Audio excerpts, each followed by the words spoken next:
जय हिंद दोस्तों, मैं विक्रम आपका भाई आपका दोस्तों आज हम बात करेंगे अवकलज की। अवकलज क्या होता है या अवकलन क्या होता है, आपने बहुत बार सुना होगा।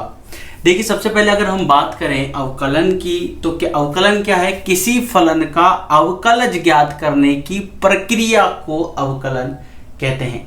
किसी फलन का अवकलज ज्ञात करने की प्रक्रिया को अवकलन कहते हैं। अवकलन क्या है? एक प्रक्रिया है। कौन सी प्रक्रिया? अवकलज निकालने की। समझ आया? अब अवकलज क्या होता है, तो यहां पर एक नया वर्ड आया है, अवकलज क्या होता है? ये अवकलज, तो मान लीजिए कोई एक फलन है f, फलन f, और इसका अवकलज जो होगा, अवकलज f डैश x होता है, या आप लिखना चाहो तो dy बाई डी एक्स होता है, या आप लिखना चाहो तो y1 होता है, आप लिखना चाहो y डैश होता है, ऊपर ध्यान रखना ना। तो इतने तरीकों से हम इसे प्रदर्शित करते हैं, या आप चाहो तो डेल y बटा डेल x भी लिख सकते हो। अब यहां पर समझिए ये सब क्या है। इस d का मतलब है, यहां पर देखिए ये dx है और यहां पर ये d है, यहां पर ये एक अलग फलन है y। ये एक्चुअल में ऐसा लिखा है d बटा dx, और यहां पर जो आपके पास फलन है वो फलन है y। और ये जो y है, ये y क्या है? y बराबर है कोई फलन fx, और जब हम उसका अवकलन करते हैं, अब ये होता क्या है? देखिए क्या होता है, किसी भी एक चीज में परिवर्तन होता है किसी दूसरी चीज के सापेक्ष। ध्यान से समझने की कोशिश कीजिएगा। किसी भी एक चीज में परिवर्तन होता है किसी दूसरी चीज के सापेक्ष। क्या आपको समझ आया? एक चीज में परिवर्तन दूसरी चीज के सापेक्ष, तो यहां पर हम इसको क्या बोलेंगे? y में परिवर्तन x के सापेक्ष। इसको पढ़ते भी इस तरह से हैं, y का x के सापेक्ष अवकलन करने पर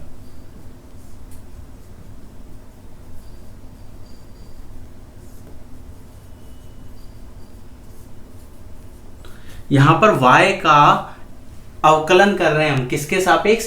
x के सापेक्ष। लेकिन ये वास्तव में है क्या? देखिए बहुत ही सिंपल सी बात है। मान लीजिए मैं यहां से यहां तक गया, ये मेरे पास a है, ये मेरे पास b है, ठीक। इसमें कितना परिवर्तन हुआ? ध्यान से सुनिएगा, कितना परिवर्तन हुआ। तो परिवर्तन निकालने के लिए मैं क्या बोलूंगा? परिवर्तन निकालने के लिए मैं बोलूंगा b माइनस a। आपको समझ आया? अब अगर यही मान लीजिए ये x1 है और ये x2 है, तो परिवर्तन कितना हो जाएगा? x2 minus x1। इसी तरह अगर मान लीजिए y की बात करूं तो y में परिवर्तन कितना हो जाएगा? y2 minus y1। तो जब कभी भी किसी एक फलन में परिवर्तन होता है किसी x या y के सापेक्ष, तो हम उसको बोलते हैं कि ये क्या है? अवकलन। ये प्रक्रिया को हम बोलते हैं अवकलन। समझ में आया? ये प्रक्रिया है अवकलन। यानी कि a में परिवर्तन, जैसे dy बटा dx लिखा है, इसका मतलब y में परिवर्तन बटा x में परिवर्तन, y में परिवर्तन बटा x में परिवर्तन। अब इसके साथ साथ यहाँ कुछ फॉर्मूले हैं, मैं आपको टुकड़ों में याद कराऊंगा, जल्दी याद हो जाएंगे। सारे याद करने के से बेटर है कि आप जिस तरह से मैं आपको याद करा रहा हूँ याद करते रहिए। ये एक छोटी सी चीज मैंने आपको बताई है कि dy बाई dx क्या होता है। y में y का क्या कर रहे हैं हम? y का अवकलन कर रहे हैं x के सापेक्ष। अब यहां पर आप देख सकते हो, ये एक बार नोट कर लीजिए, बड़ा काम का है। अवकलन वाले चैप्टर में पूरा खेल सिर्फ और सिर्फ फॉर्मूला का है। अगर आपको फॉर्मूले, आपको सूत्र याद हैं तो आप सीधे सीधे कर सकते हो, और सूत्र याद नहीं है तो लंबा चौड़ा प्रोसेस करना पड़ेगा। ऐसा नहीं है कि आपसे सॉल्व नहीं होगा, लेकिन लंबा प्रोसेस करना पड़ेगा। जिस जगह जाने का अगर आपको 5 मिनट में पहुंच सकते हो, तो वहां पर जाने के 25 मिनट हम क्यों लगाएं, क्यों हमारा टाइम वेस्ट करें? तो यहां पर आप समझने की कोशिश कीजिए। तो जैसे dy बाई dx था, y में परिवर्तन बटा x में परिवर्तन, या y में चेंज बटा x में चेंज, ये आपको समझ आया? ये हुआ dy बाई dx। अब अगर किसी भी फंक्शन में उसी के सापेक्ष चेंज हुआ, तो जैसे मान लीजिए ये मैंने लिखा, कोई फंक्शन है x, उसमें उसी के सापेक्ष अगर परिवर्तन हुआ तो इसे हम लिखेंगे dx बाई dx, और इसका आंसर हमेशा होगा 1। जैसे मान लीजिए dy है, इसी के सापेक्ष कर रहे हैं तो 1, अब इसमें ये डी अलग है, ये ऐसा लिखा हुआ है डी बटा डी एक्स, और यहाँ पर फलन आएगा, जो भी है वो फलन आएगा। तो फलन हम यहाँ पर y मान रहे हैं, क्योंकि y बराबर क्या होता है, एफ एक्स। जैसे मान लीजिए 2x एक्स स्क्वायर प्लस 2 है, ठीक है। तो ये ना लिख के हम यहाँ पे ये लिख रहे हैं dy बाई डी एक्स। अब इसका जब अवकलन करेंगे तो वो फॉर्मूला आएगा, वो मैं आपको अभी बताता हूँ। ये इस तरह से है, इसका मतलब ये है, जरूरी नहीं है ये अगर ये z के सापेक्ष हो तो dz बाय dz, ये हो सकता है dw बाय dw, किसी के भी सापेक्ष हो सकता है। अगर आप 11वीं क्लास के हो तो वीडियो देख रहे हो तो आप देख सकते हो कि यहाँ पर आप ये जो चीजें हैं ये आप फिजिक्स में भी करोगे। अगर आप 12th क्लास के हो, सिर्फ अवकलन सीखने के लिए देख रहे हो, तो ये आपके काम का है बहुत ज्यादा पार्ट। चलिए अब हम बात करते हैं कुछ फॉर्मूले की। देखिए अचर मैंने यहां लिखा है, अचर जिसके मान में परिवर्तन ना हो। अचर राशि क्या होती है, जिसके मान में परिवर्तन ना हो। अभी हमने देखा कि अवकलज क्या है, अवकलज क्या है, कोई फलन है, और अवकलन क्या है, उसको उसकी प्रक्रिया, ठीक है, किसी के सापेक्ष अवकलन करने की प्रक्रिया। अब यहाँ पर थोड़ी सी एक बात बहुत काम की है जो आपको शायद ध्यान रखनी चाहिए कि अचर फलन के अंदर, अचर फलन जो होता है उसमें तो परिवर्तन ही नहीं होता, और जब परिवर्तन ही नहीं होगा तो उसका अवकलन कितना होगा, 0। समझ में आया। जब आपके पास परिवर्तन नहीं होगा, जैसे मान लीजिए आप गाड़ी चलाते हो तो आपने कभी भी ऐसा तो नहीं ना कि एक ही स्पीड से जा रहे हो, 20 की स्पीड से तो नहीं जाते हो, कभी आगे कभी कम, कभी ज़्यादा कभी कम, ऐसे चलता रहता है। तो यहाँ पर परिवर्तन हो रहा है। लेकिन अगर अभी आप मुझे बैठ के देख रहे हो और पंखा चल रहा है तो वो एक नियत स्पीड से चल रहा है, जब तक कि आप रेगुलेटर से उसकी जो स्पीड है वो कम या ज़्यादा ना करो। समझ रहे हो आप इस बात को। तो वहाँ पर क्या है, नियत है, जब तक कि बदलाव ना किया गया हो। तो अचर राशि ऐसी राशि होती है जिसमें बदलाव नहीं होता, और जब बदलाव नहीं होगा तो वहाँ पर अवकलन 0 होगा। अगर हम बात करें e की घात x की तो इसका अवकलन e की घात x ही होता है। अगर हम बात करें log x की तो इसका अवकलन 1/x होता है। पर क्या log x की जगह अगर ये log a हुआ तो ये होगा, हो सकता है, लेकिन a का भी अवकलन करेंगे, वो चेन रूल आएगा, श्रृंखला नियम। लेकिन मैं चाह रहा हूं आप एक एक चीज सीखो, फिर उसके बाद हम आगे बढ़ेंगे। a की घात x का होता है a की घात x log a, और x की घात n का होता है n x n-1। अब ये जो पांचवा वाला है ये आपके बहुत ज़्यादा ज़रूरी है। अगर आपने मेरे कहने से पांचवे वाले को बहुत बार याद किया, इसकी प्रैक्टिस की, इसी के क्वेश्चन किए, तो अवकलन मैं आपको यूं याद करा दूंगा, आपको पता भी नहीं पड़ेगा। अब इससे संबंधित क्वेश्चन देखिए कि कैसा आता है। एक एक क्या क्वेश्चन लेते हैं। अचर राशि, अब पता कैसा लगेगा कि कौन सी अचर है और कौन सी चर है। तो y और x को छोड़ के जो है वो सब अचर राशि है, सिंपल सी बात। अब इसका उदाहरण देख ली, पहले वाले के उदाहरण की बात कर रहा हूं। मान लीजिए y बराबर आपको दे दिया 2, x के सापेक्ष अवकलन ज्ञात कीजिए। हम जितने भी क्वेश्चन करेंगे उन सभी में x के सापेक्ष अवकलन करेंगे। इसीलिए आप ऐसे ये मत सोचना कि मैंने कहीं पर नहीं लिखा, मैं बता रहा हूं आपको x के सापेक्ष। अगर किसी दूसरे के सापेक्ष करेंगे तो वो भी मैं आपको बता दूंगा कि हम यहाँ किसी दूसरे के सापेक्ष अवकलन कर रहे हैं। तो y का अवकलन किया तो ये हुआ dy बटा dx, और इसको लिखते कैसे हैं, y का x के सापेक्ष अवकलन। इसको इस तरह से लिखो d बटा dx। अब 2 एक अचर राशि है और अचर राशि का अवकलन कितना होता है, 0, इसलिए यहाँ लिख दो 0। समझ आया। e की घात x, अब जैसे मान लीजिए e की घात 2 आ गया तो इसका अवकलन क्या होगा, इसका अवकलन 0 होगा, क्योंकि यहाँ पर x नहीं है, हम x के सापेक्ष ही कर रहे हैं अवकलन। तो ये बात ध्यान रखना, कहीं पर लिखा हुआ नहीं है, बट फिर भी मैं आपको बता दूं कि हम x के सापेक्ष ही कर रहे हैं। तो e की घात 2 है और इसका अवकलन की अगर हम बात करेंगे तो dy बाई dx बराबर 0। अगर ये ऐसा हुआ e की घात x तो क्या करेंगे, तो dy बाई dx और इसका हो जाएगा e की घात x। अगर हम बात करें e की घात 2x हुआ तो ये आपको क्वेश्चन दे दिया, तो इसका dy बाई dx d बटा dx, और इसको कैसे लिखेंगे, e की घात 2x। अब e की घात 2x यानी इसको आप 2x को x ही मान लो। e की घात x का कितना होता है, e की घात x, तो e की घात 2x का हो जाएगा e की घात 2x। अब जो ये बचा ना 2x, इसका भी करेंगे। इसका कैसे करेंगे, यहाँ लिखो d, यहाँ लिखो dx और यहाँ लिख दो 2x। अब ये थोड़ा सा आपको समझने की ज़रूरत है। अब देखिए, ये आप सोचोगे कि ये तो आपका कांस्टेंट है और ये आपका, यानी कि ये आपकी अचर राशि है और x आपकी चर राशि है, पर फिर इस केस में तो इसका आंसर 0 होना चाहिए। जब भी चर और अचर साथ में आता है, एग्जाम्पल के लिए ये देखो, फिर समझ में आएगा वो dy/dx, तो a एक कांस्टेंट है, यानी a एक अचर राशि है और x एक चर राशि है। तो इस केस में हम क्या करते हैं, जो कांस्टेंट होता है इसको बाहर निकाल दो इससे, तो a बाहर आ गया d/dx और यहाँ कर देंगे x का उसी के सापेक्ष कितना होता है 1, तो ये हो जाएगा a गुणा 1 बराबर a। क्या आपको समझ आया? इस तरह से ये करना है। अब यहाँ पर इसको समझने की कोशिश कीजिए। ये 2x लिखा हुआ है, 2x लिखा हुआ है, तो ये कितना हो जाएगा e⁻²x, और 2x का कितना होता है 2 बाहर आ जाएगा, फिर d/dx और x का उसी के सापेक्ष कितना हो गया 1। ये इस तरह से करना है। फिर इसको क्या करोगे, इस 2 को आगे लिख दो, तो 2e⁻²x और यहाँ आ जाएगा आपके पास, इस 1 को भी हटा दो। ये आपका आंसर है। क्या आपको समझ आया? अगर मैं इसका डायरेक्ट आंसर बताऊं आपको, तो मान लीजिए e⁻ax आपको दे दिया और आपका x के सापेक्ष इसका अवकलन करना है, तो बड़ा सिंपल सा है। y को आप लिखना है dy/dx। ये याद रख लो, क्योंकि जब क्वेश्चन सीधे आएंगे डायरेक्ट वाले, तो अब आपको ये करना पड़ेगा बहुत बार। मैं चाहता हूँ आपकी उदाहरण से ही इतनी प्रैक्टिस करा दूँ कि आप जब एक्सरसाइज करो तो डायरेक्ट बस फोड़ना है, मतलब आपने देखा और आपका आंसर, देखा और आपका आंसर, देखा और आंसर, ऐसी सिचुएशन में आपको लेके आ जाऊँ। तो e⁻ax की अगर हम बात करें तो d/dx, e⁻ax मैंने लिखा। अब इस पूरे को हम मान लेते हैं x, तो e⁻x का अवकलन होता है e⁻x, तो ये बन जाएगा e⁻ax। जो जैसा है वो वैसा का वैसा ही रहेगा।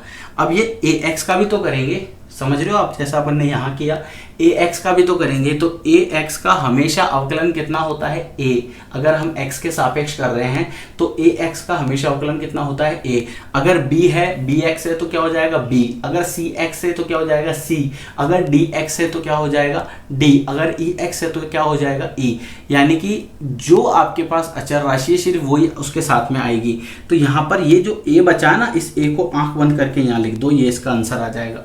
आंसर सीधा सीधा सा आंसर है, कोई मेहनत नहीं, कोई सोचना नहीं, कुछ करना नहीं, जो क्वेश्चन दिया है उसी में से आंसर निकाल दिया और बहुत ही इजीली आप इसे कर लोगे।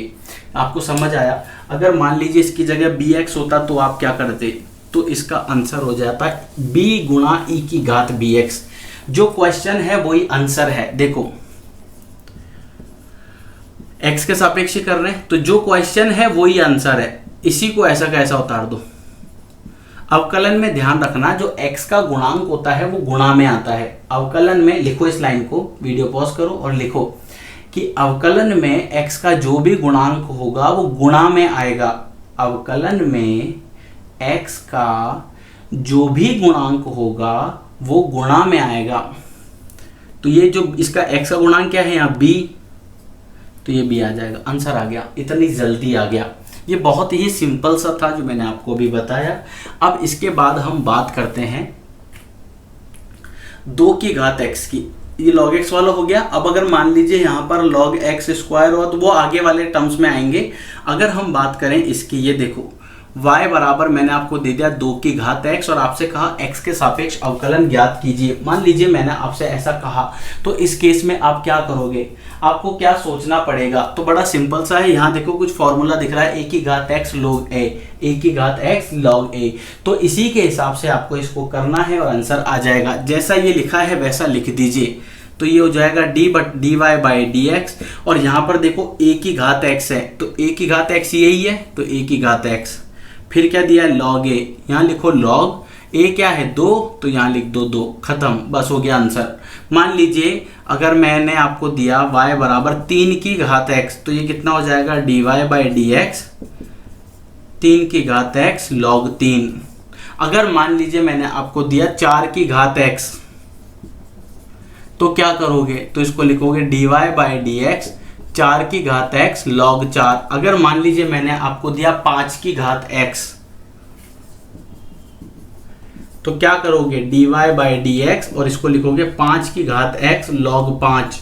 अगर मैंने आपको दिया 10⁻x, तो क्या करोगे, तो सिंपल सी बात है, आप क्या करोगे 10 की घात x अगर मैंने आपको दिए तो ध्यान रखना ये जो 5 है, यहाँ पर ये 4 है, ये 2 है, ये 3 है, ये सब क्या है, कांस्टेंट है। लेकिन कांस्टेंट मतलब अचर है, लेकिन इनकी घात जो है वो एक चर राशि है। इनकी जो घात है वो एक चर राशि है, और चर राशि होने के कारण हमने इसमें ये वाला फॉर्मूला लगाया, a की घात x वाला। समझ में आया आपको?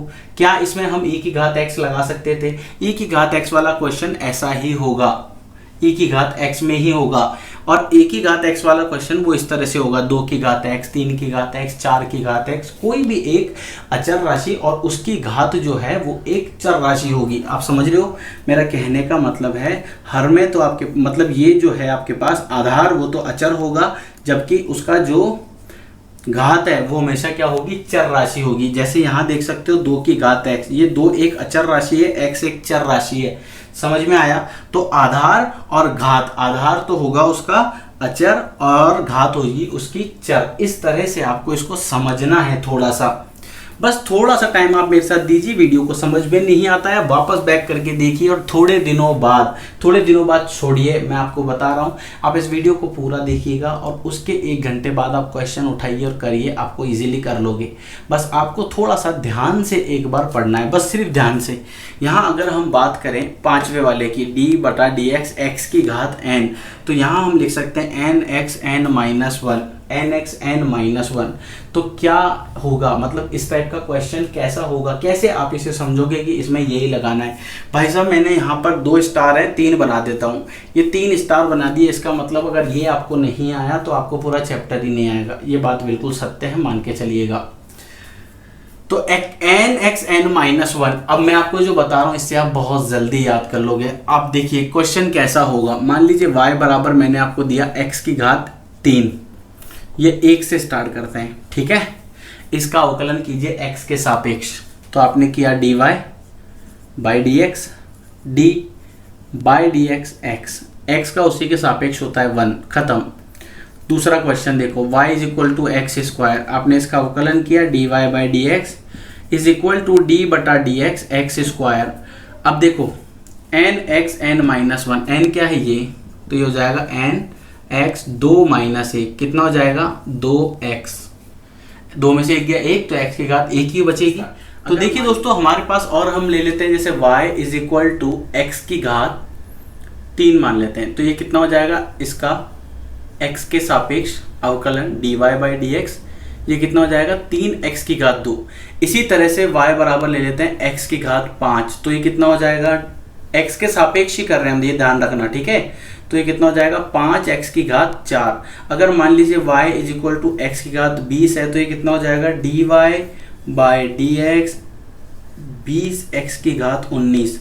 अगर मान लीजिए दिया हो y बराबर x की घात 25, तो ये हो जाएगा dy/dx और यहाँ आ जाएगा 25x की घात 24।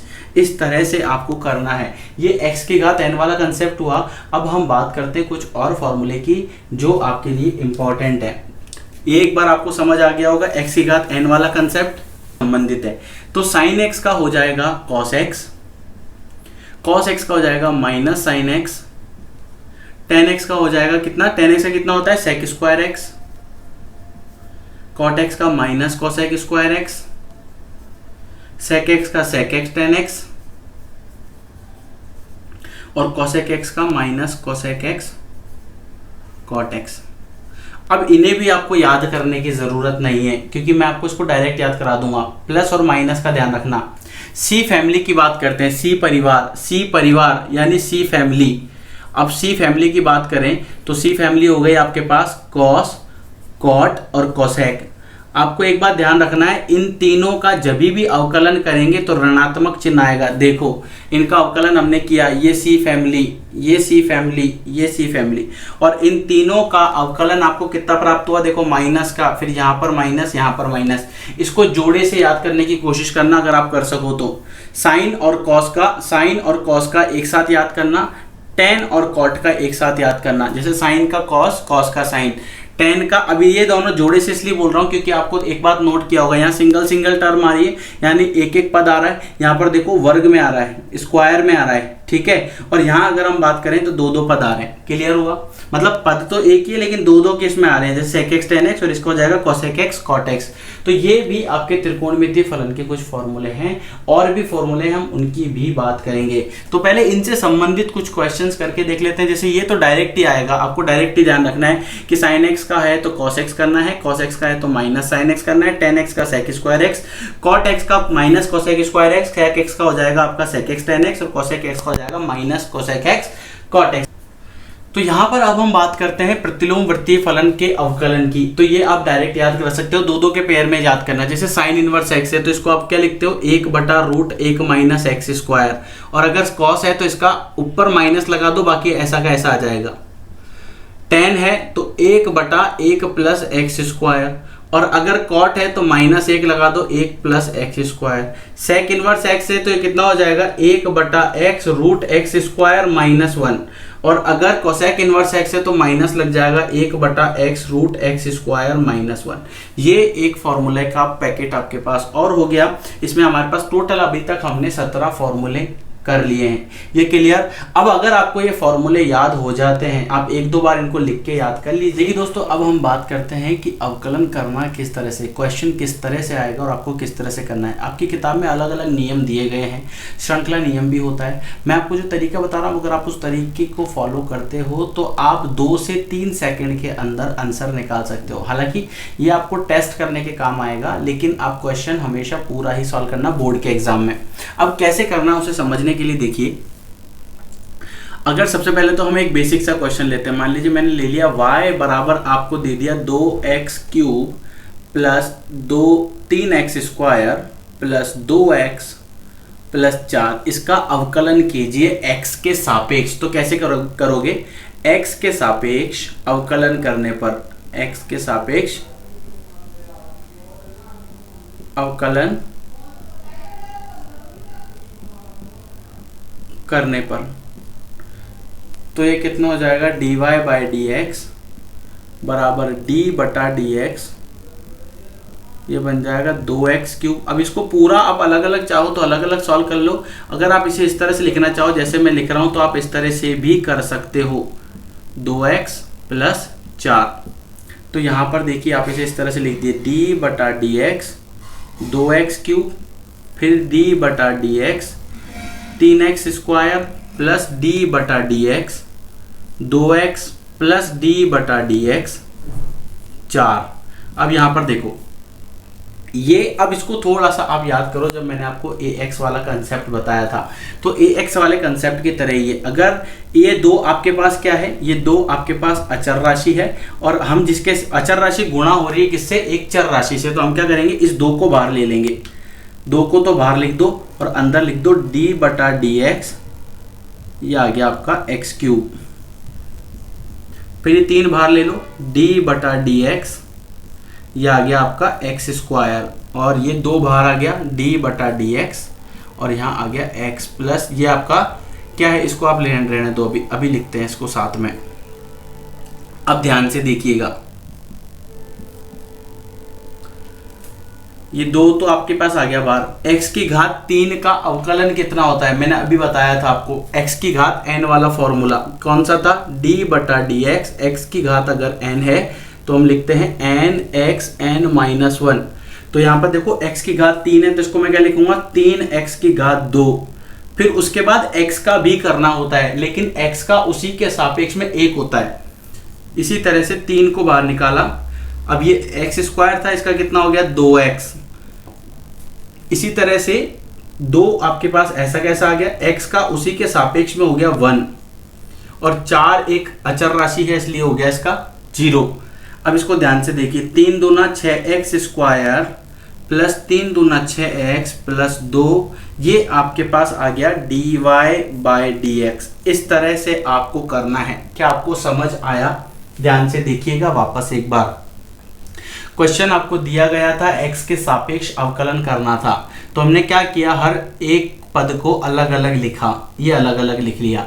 अब इसमें हमने देखा कि ये एक अचर है और दूसरा एक चर है, तो अचर तो बाहर निकल गया अवकलन से, और आपके पास जो चर राशि बची उसका हमें अवकलन करना था। तो हमने क्या करा, 2 को बाहर निकाला और x की घात 3 का कर दिया यहाँ पर, और x की घात 3 का कितना होता है 3x स्क्वायर। समझ में आया। इसी तरह से यहाँ पर आपके पास 3x स्क्वायर था, तो हमने क्या किया, 3 आपके पास बाहर निकाला, ये रहा, x स्क्वायर का कर दिया तो कितना आ गया 2x, और यहाँ पर आपके पास 2x है तो 2 बाहर निकल गया, x का हमने किया ये रहा, और यहाँ पर 4 है, इसको हमने ऐसा का ऐसा लिखा, ये 3x की घात 3 का हो गया 3x स्क्वायर, x स्क्वायर का किया तो 2x आ गया, x का किया तो 1 आ गया, और 4 का किया तो 0 आ गया। इस तरह से dy बाई dx आपको मिला 3 दूना 6x स्क्वायर, 3 दूना 6x, और ये 2 आपके पास ऐसा का ऐसा आ गया। एक बात जो आपको ध्यान रखनी है वो क्या है, जब कभी भी हम अवकलन करते हैं, जब कभी भी हम अवकलन करते हैं, जैसे मान लीजिए मैंने यहाँ पे लिखा है dy आपको दे रखा है, मान लीजिए x की घात 3, आपने इसका अवकलन किया dy बाई dx, तो ये कितना हो जाएगा 3x स्क्वायर। अब इस ये कैसे हुआ, ये इस तरह से हुआ, आपने इसको इस तरह लिखा होगा d बटा dx x की घात 3, अब इसका आपने लिख दिया 3x स्क्वायर। अब एक बात और ध्यान रखना, ये बहुत से बच्चे कंफ्यूज होते हैं इस चीज को लेकर कि सर यहाँ पर आपने क्या कर दिया, या बहुत से बच्चे इस चीजों को लेके थोड़ा सा असमंजस की स्थिति में आ जाती है जब y आ जाता है। तो यहाँ पर एक बात और ध्यान रखना, हम इस x का भी अवकलन करते हैं, ये dx बटा dx, ये तो सिर्फ हमने पावर को सॉल्व किया, ये अभी हमने सिर्फ घात को सॉल्व किया x की घात n वाले फॉर्मूले से। अब इस x का भी करते हैं, इस x का अवकलन होता है 1, क्योंकि हम उसी के सापेक्ष कर रहे हैं इसलिए ये आता है 3x स्क्वायर। पर अगर यही चीज अगर y क्यूब होगा तो फिर हम क्या करेंगे, मान लीजिए यही चीज अगर y क्यूब हुआ तो हम क्या करेंगे, तो वहां पर आपको ध्यान रखना है dy बटा dx हो जाएगा। समझ में आया। आगे आएगा जब हम एक बार और डिस्कस करेंगे अच्छे से। तो ये आपका मैंने एक क्वेश्चन करवाया है, इसको नोट कर लीजिए।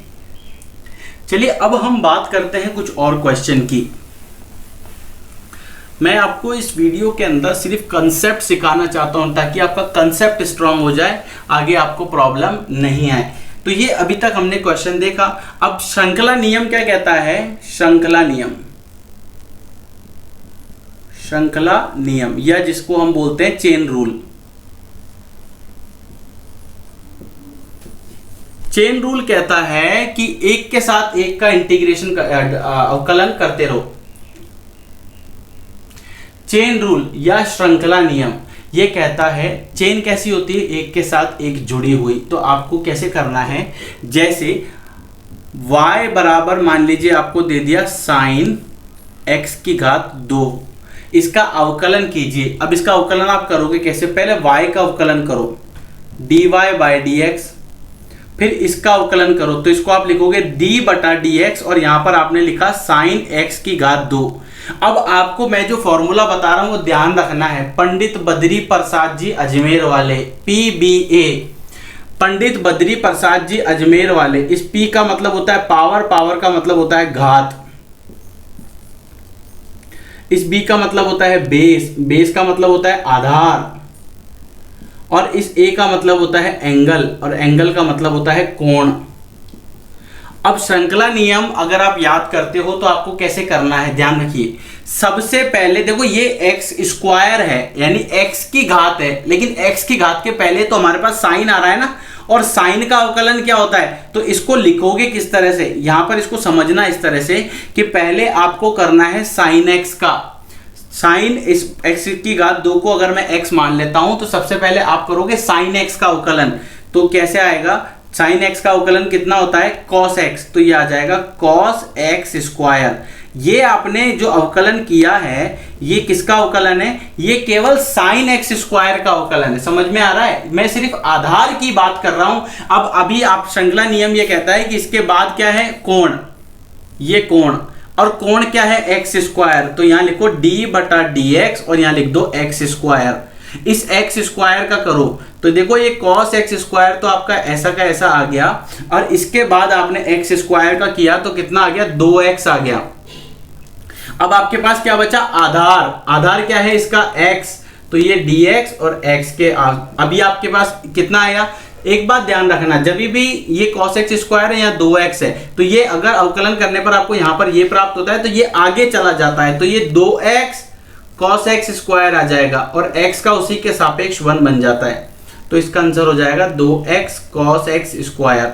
क्या आपको समझ आया? नहीं आया वापस देखिए, ध्यान से एक एक चीज नोट करते जाइएगा।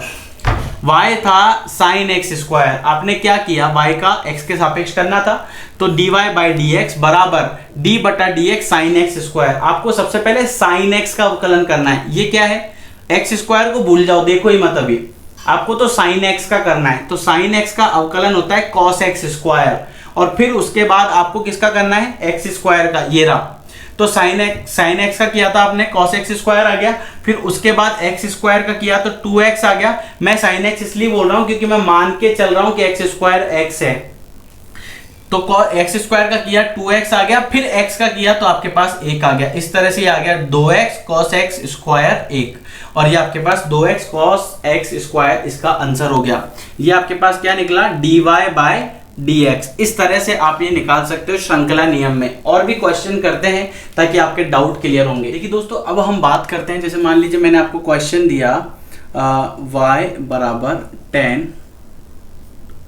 2x प्लस 3, ये आपको सॉल्व करना है। x के सापेक्ष इसका अवकलन कीजिए, तो बड़ा ही सिंपल सा है, हम डायरेक्ट कर सकते हैं। कैसे, इसका x के सापेक्ष अवकलन करना है आपको, तो dy बाई डी एक्स आपने लिखा है यहाँ पर, यहाँ लिखिए d बटा डी एक्स, ये लिख दीजिए 10 2x प्लस 3।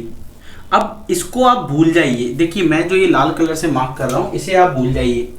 आपको किस पे ध्यान रखना है, इसे तो भूल जाइए आप, ठीक है। ये tan है और ये उसका कोण है, बस कोण है, सिर्फ कोण के नाम से ध्यान रखिए। तो tan x का अवकलन कितना होता है, sec स्क्वायर x, तो यहां पर कितना हो जाएगा sec स्क्वायर, और x जो है ना वो आएगा 2x प्लस 3। समझ आया? अब ये आपने किसका किया, ये आपने सिर्फ tan x का किया है। अब जो कोण बचा है आपका 2x प्लस 3, उसका भी तो करना पड़ेगा, तो उसके लिए अपने d बटा डी एक्स, और यहां लिख दीजिए 2x प्लस 3। तो ये हुआ sec स्क्वायर 2x प्लस 3। यहां पर अब आप एक चीज ध्यान दीजिए, इस टाइप के क्वेश्चन हम कितनी बार कर चुके हैं। जैसे मान लीजिए ax प्लस b लिखा हुआ है, अब a कोई भी एक, जैसे 2 3 4 5 6 7 8, a की जगह ये हो सकता है, b आपके पास कोई भी एक अचर राशि है। तो आप क्या करोगे, इसका जब भी समाकलन अवकलन करना होगा, इसका जब भी अवकलन करना होगा, आपको सिंपल सा a लिखना है। बस ध्यान क्या रखना है कि x की घात जो है वो 1 होनी चाहिए और इसके साथ में x नहीं होना चाहिए। तो यहां पर देखो 2x प्लस 1, अब ये 1 कैसे आया, इसका अगर आप अवकलन करोगे अलग अलग, देखो d बटा D x ax plus d बटा डी एक्स, यहां लिखा b। तो ax में a कांस्टेंट है, यानी कि a आपके पास क्या है, अचर है, तो x क्या आपके पास चर, a को बाहर निकाल दीजिए, d बटा डी एक्स, x का कर रहे हैं, यहां पर ये कांस्टेंट है यानी कि अचर है, तो ये हो गया 0। तो ये कितना बन जाएगा, a x का उसी के सापेक्ष कितना होता है 1, तो a को 1 से गुणा करेंगे तो a आएगा। तो आप यहां पर देख सकते हो कि ये 2x प्लस 3 है। अब ये अगर ऐसा लिखा हो 2x प्लस 3, तो ध्यान से देख सकते हो आप, ये 2x प्लस 3 है और ये एक जैसा ही दिख रहा है। समझ में आया? तो यहां पर कितना हो जाएगा, सिर्फ इसका 2। और अगर आप पूरा करना चाहते हो तो पूरा भी देख सकते हो, d बटा डी एक्स, यहाँ लिखा 2x प्लस d बटा डी एक्स, यहाँ लिखा 3। तो 2x का तो हो गया 2 और 3 का हो गया 0, तो यहां पर हमने डायरेक्ट लिखा 2। अब ये 2 हमेशा आगे आएगा, तो इसको लिख सकते हो आप 2 sec स्क्वायर 2x प्लस 3। इस तरह से आपको ये हल करना है। तो ये dy बाई डी एक्स आपने निकाला 2 sec स्क्वायर 2x प्लस 3। उम्मीद करता हूं ये आपको समझ आ रहा होगा। नहीं आता है, अगर आप कभी भी पढ़ते हो आपको ये क्लियर नहीं हो रहा है, तो आप मेरा व्हाट्सएप नंबर जो मैंने डिस्क्रिप्शन बॉक्स में दे रखा है, आप नोट कर लीजिए। इस नंबर पे हाथों हाथ कॉल कर लीजिए कि सर मुझे समझ में नहीं आ रहा है, मैसेज छोड़ दीजिए, कॉल कर लीजिए, व्हाट्सएप कर दीजिए 820 944 8347। इस नंबर पे आप मुझे मैसेज कर सकते हो, कॉल कर सकते हो। अभी आप पढ़ रहे हो, आपको समझ नहीं आ रहा है कि यार मुझे तो समझ में नहीं आया, तो आप मुझे कॉल कर सकते हो। मैं आपको हाथों हाथ फ़ोन पे कुछ ना कुछ सॉल्यूशन या कोई भी एक टेक्निक बता दूंगा जिसके थ्रू आप अटको नहीं पढ़ते समय। क्योंकि अधिकतर होता क्या है, आपने नोट किया होगा कि 1-2 बार जब हमें कोई चीज़ समझ में नहीं आती तो हम हार मान लेते हैं। लेकिन मैं चाहता हूँ कि आप प्रैक्टिस करते रहो, अभ्यास करते रहो। जितना ज़्यादा अभ्यास करोगे उतने ज़्यादा निखरोगे। ठीक है, चलिए ये हुआ आपका श्रृंखला नियम। इसका अवकलन कीजिए। अब इसका अवकलन कैसे करेंगे, बड़ा सिंपल सा है। सबसे पहले dy बाई डी एक्स, ध्यान से देखना अब एक एक चीज। अभी मैं कर रहा हूं पावर को, ये साइन स्क्वायर 3x क्यूब है या 3x की घात 3 है। तो यहां पर सबसे पहले हम किसका कर रहे हैं, लिखेंगे तो इसको इस तरह से ही पूरा।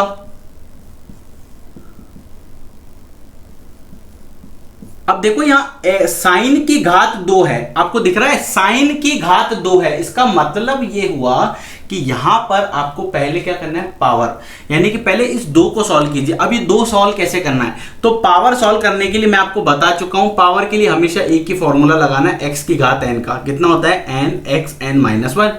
ठीक है, तो यहां पावर क्या है 2, तो इसको आप सीधा से लिख दो 2 साइन 2 माइनस 1, 2 माइनस 1 एक ही होता है इसलिए इसको हटा दो, डायरेक्ट लिख दीजिए 2 3x की घात 3।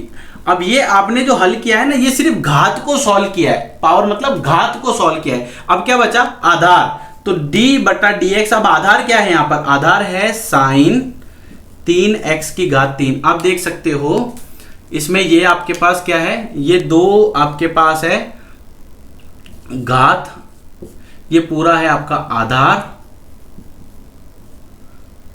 और ये पूरा है आपका इधर वाला हिस्सा, ये पूरा है आपका कोण, ये आपको दिख रहा होगा। तो ध्यान से देखिए, ये आपने किसको हल किया, ये आपने घात को सॉल्व किया। अब किसको करेंगे, आधार को। अब इसको कैसे करना है, 2 sine 3x cube, sign 3x cube का, अब साइन इस पूरे को भूल जाओ, अब साइन थीटा का कितना होता है, कॉस थीटा, तो यहां पर कितना हो जाएगा, कॉस 3x क्यूब। अब आपने किसका किया, ये आधार को सॉल्व किया, ये आधार को सॉल्व किया। अब क्या बचा आपके पास, 3x क्यूब, तो यहां लिख दीजिए 3x क्यूब। अब जैसा कि आपको पता है 3 आपके पास क्या है, कांस्टेंट है, 3 आपके पास अचर है, बाहर निकाल दो। अब आपके पास बचा x की घात 3, और इसका कितना हो जाएगा 3x स्क्वायर, इसका अवकलन कितना होता है 3x स्क्वायर। तो 3 तो आपका बाहर आ गया। देखिए अगर मैं ये 3x की घात 3 का अवकलन कर रहा हूं, यहां अलग करके बता रहा हूं, 3 बाहर निकाल लिया, d बटा dx ऑफ x की घात 3, तो ये हो गया 3, और इसको आपने लिखा 3x स्क्वायर, तो 3 तिया 9x स्क्वायर। तो यहां पर इसका कितना हो जाएगा, 3 को इस 3 से गुणा करोगे, 3 तिया 9x स्क्वायर। तो यहां पर आप लिख दीजिए 2 sine 3x cube cos x cube, और ये कितना हो जाएगा 9x स्क्वायर। ठीक है, अब ये 9x स्क्वायर है ना, इसको आगे लिया आप, तो 9 दूना कितना होता है 18 x स्क्वायर, और यहां पर आ जाएगा साइन 3x की घात 3 कॉस 3x की घात 3। इस तरह से आप इसका अवकलन निकाल सकते हो। मैं उम्मीद करता हूं आपको ये समझ आया होगा। तो इस वीडियो में फिलहाल इतना ही। नेक्स्ट वीडियो में आपसे फिर मुलाकात होगी एक नए टॉपिक के साथ। प्रश्नावली 5.1 के सभी क्वेश्चन हम सॉल्व करेंगे। वीडियो को like, subscribe, share and comment करना ना भूलें। इजाजत दीजिए, अगली वीडियो में फिर मुलाकात होगी, तब तक के लिए जय हिंद।